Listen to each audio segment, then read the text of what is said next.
Jammu Kashmir BJP के सदर रविंदर रैना ने पीडीपी सदर महबूबा मुफ्ती के बयानात पर रद्द-ए-अमल जाहिर किया। उन्होंने कहा कि महबूबा मुफ्ती अपनी सियासी जमीन आखिर खो चुकी है और मुल्क की सिक्योरिटी फोर्सेस पर सवाल उठा रही है। रविंदर रैना के मुताबिक चीन या पाकिस्तान ने हमारी 1 इंच जमीन पर भी कब्जा नहीं किया। रविंदर रैना कहते हैं कि बीजेपी अपने अजीम लीडरों का नाम नहीं मिटा रही है, बल्कि स्मार्ट सिटी और दूसरे मंसूबों में अजीम शख्सियात के नाम शामिल करने का काम किया गया है।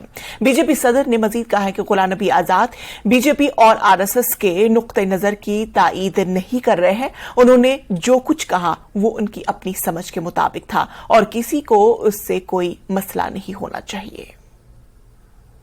पीडीपी अध्यक्ष महबूबा मुफ्ती ने आज एक प्रेस कॉन्फ्रेंस को खिताब करते हुए सीधा निशाना साधा है बीजेपी पर। उनका कहना है कि लद्दाख में केवल राहुल गांधी का नहीं कहना है कि चाइना हमारे अंदर तक आ चुका है, बल्कि वहां के लोगों का भी कहना है। इन तमाम मुद्दों पे हम रिएक्शन लेंगे। हमारे साथ रविंदर रैना हैं जो बीजेपी के अध्यक्ष हैं जम्मू कश्मीर के। रविंदर जी, जिस तरह से महबूबा मुफ्ती ने लगातार जो है निशाना साधा है बीजेपी पर और ये कहा है कि चाइना ने कैप्चर की है हमारी जमीन, क्या कहेंगे? महबूबा मुफ्ती साहिबा हमेशा इश्तियाल अंगेजी करती हैं और वो इश्तियाल अंगेजी करने में एक माहिर सियासतदान है।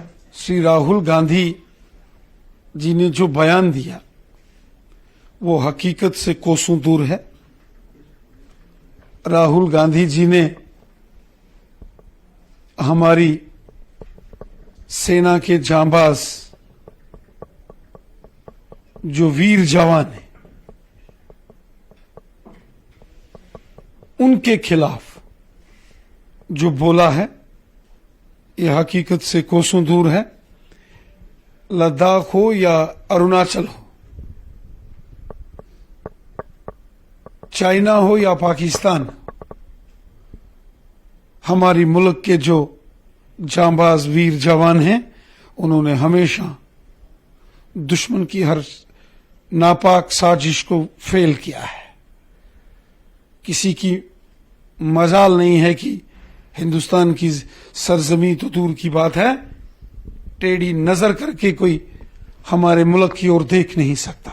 तो रविंदर रैना जिनका कहना है कि महबूबा मुफ्ती इस तरह के बयान देने में लगी हुई है, ये दिखाता है कि उनकी सियासी जमीन जो है वो सिमट चुकी है और इस तरह के बयान देकर ही वो अपने आप को लाइमलाइट में रखना चाहती हैं। कैमरामैन चांद के साथ राजन वैद, न्यूज़ 18 जम्मू। तो नाज़रीन, खबरों का सिलसिला जारी रहेगा, लेकिन फिलहाल रुकेंगे यहां पर एक छोटे से वक्फे के लिए।